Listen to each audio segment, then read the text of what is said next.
बिस्मिल्लाहिर्रहमानिर्रहीम, अस्सलाम वालेकुम। आज 72 साल तारीख में भारत के लिए बदतरीन और स्याह तरीन दिन है।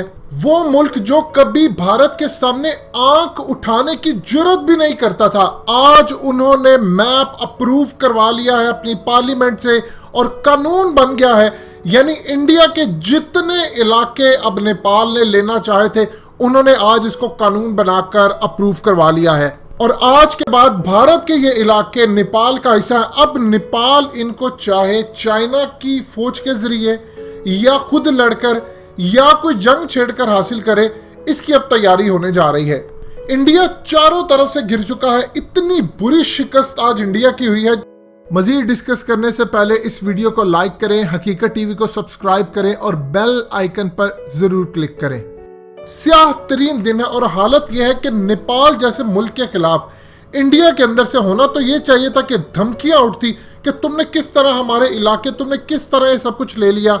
नेपाल की पार्लियामेंट के अंदर वो तमाम के तमाम लोग जो कभी रॉ के लिए काम करते थे, आज वो सारे के सारे चाइना के हाथ पर बैठ कर चुके हैं। आप अंदाजा कीजिए क्या होना चाहिए था। गालियां देनी चाहिए थी, धमकियां इंडिया की तरफ से आनी चाहिए थी। ये जरा हिंदुस्तान टाइम्स की खबर तो देखिए, हेडलाइंस। क्या आप सोच सकते हैं इंडिया जैसा एटमी ताकत वाला मुल्क ये हेडलाइन लगाएगा? वो लिखते हैं कि हमने तो, यानी इंडिया ने तो ऑफर किया था नेपाल को कि चलें बैठकर इस मैप के ऊपर डायलॉग करते हैं, लेकिन उनके पीएम ओली ने क्यों ये सब कुछ इग्नोर किया? ये उनका जवाब है इंडिया का। यानी आप अंदाजा कर लीजिए, वो उनसे रिक्वेस्ट करते हुए पूछ रहे हैं कि सरकार आपको कहा था कि बातचीत से मसला हल कर लेते हैं, बैठते हैं, गुफ्तगू करते हैं, आपने तो इसको कानून बना लिया है। अब आप ये सूरत हाल समझ लीजिए कि मामला किस तरफ जा रहा है। इस वक्त पाकिस्तान के इंटेलिजेंस इदारों को जो इतलात मौसूल है और जो हमारी रिपोर्ट्स तैयार हो रही हैं, वो भी आपसे शेयर करते चले। इंडिया इस वक्त घिर चुका है चारों तरफ से और सबसे ज़्यादा जो ख़तरनाक तरीन इतलात हैं कि पाकिस्तान के ऊपर वो कोई ना कोई हमला, कोई जंग मुसल्लत करने की तैयारी कर रहा है। उसकी रीज़न क्या है? देखिए, जब आप दुश्मन को चारों तरफ से घेर लेते हैं तो उसने कुछ ना कुछ लाजमी करना है। अब नेपाल, पहले चाइना की वजह से मामला थे, अब नेपाल की वजह से अब उनके यहाँ इतना कहा जा रहा है कि आप उठकर इनको जवाब दें, और उनके पास कोई अदर ऑप्शन नहीं है, क्योंकि अफगानिस्तान में बाजवा डॉक्ट्राइन ऑलरेडी उनका तंबू फिट करके आ चुके हैं। जो हमने अशरफ गनी से तमाम मामला तय किया, आपने क्या करना है क्या नहीं करना, हमने उन्हें कह दिया। अब धमकी समझे, कुछ समझ ले कि अब इंडिया यहाँ मदाखलत नहीं करेगा।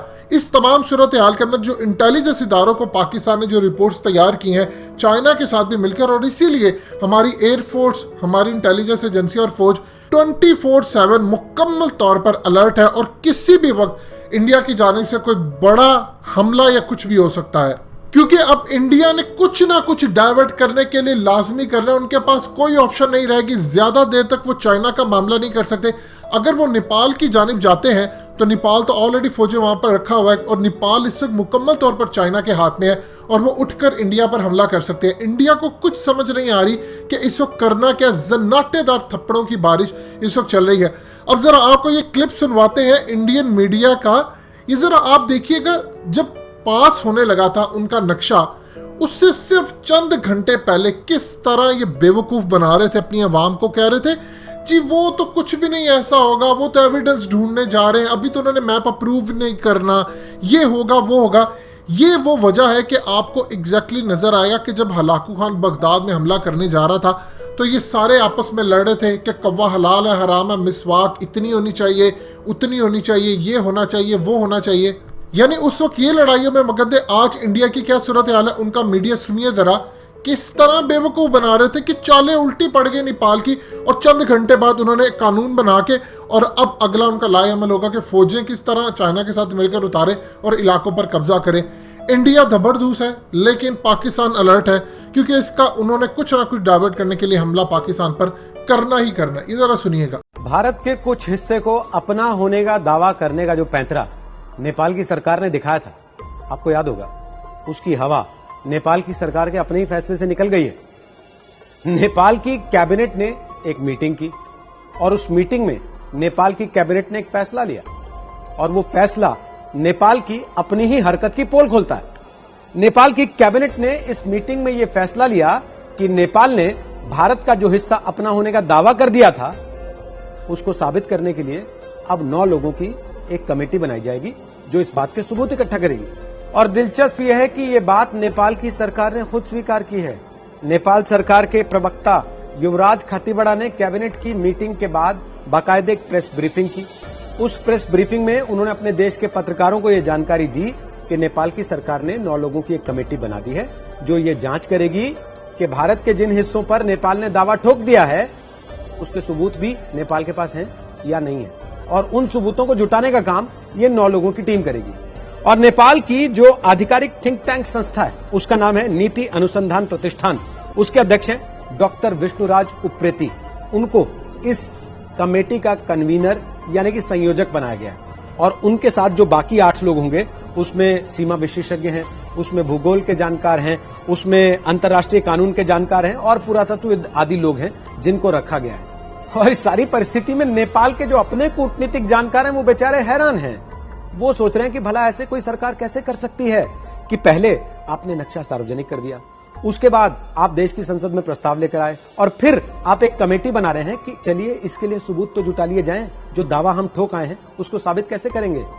विशेषज्ञों का कहना यह है कि नेपाल को पहले सबूत जुटाने चाहिए थे, उसके बाद दावा पेश करने की नौबत आनी चाहिए थी। लेकिन यहां तो सरकार उल्टी चल रही है। नेपाल सरकार के इस फैसले से एक बात तो तय हो गई कि नेपाल अब तक जमीन को लेकर या सीमा के आसपास के कुछ इलाकों को लेकर जो नक्शेबाजी कर रहा था उसका कोई सबूत उसके पास है नहीं। यानी कि जो सब कुछ अब तक हुआ, जितनी चर्चाएं अब तक छेड़ी गई, वो बिना किसी ठोस प्रमाण के चला दी गई। नेपाल की ओली सरकार अपनी इस हरकत के बाद कई सारे सवालों में घिर गई। सबसे पहला और सीधा सवाल नेपाल के अपने लोग उठा रहे हैं कि जब आपके पास कोई दस्तावेज, कोई ठोस सबूत, कोई प्रमाण था नहीं तो आपने ये नक्शेबाजी शुरू क्यों की। दूसरा सवाल, बिना प्रमाण या दस्तावेज के नेपाल ने यह हरकत किसके उकसाने पर की। तीसरा सवाल इस मामले की टाइमिंग को लेकर है। क्या नेपाल ने जानबूझकर इस समय यह मामला किसी और को खुश करने और भारत को परेशान करने के लिए उठाया। आपको याद होगा भारत के सेना प्रमुख ने यह बात कही थी। चौथा और आखिरी सवाल, क्या नेपाल की ओली सरकार ने अपनी नाकामी को छुपाने, आंतरिक कलह से बचने और अपनी डगमगाती हुई सत्ता को बचाने के लिए इस मामले को तूल देने की कोशिश की। दोस्तों, हकीकत टीवी को सब्सक्राइब करना मत भूलिए, वीडियो को लाइक करें, शेयर करें और कमेंट सेक्शन में अपनी राय का इजहार जरूर करें।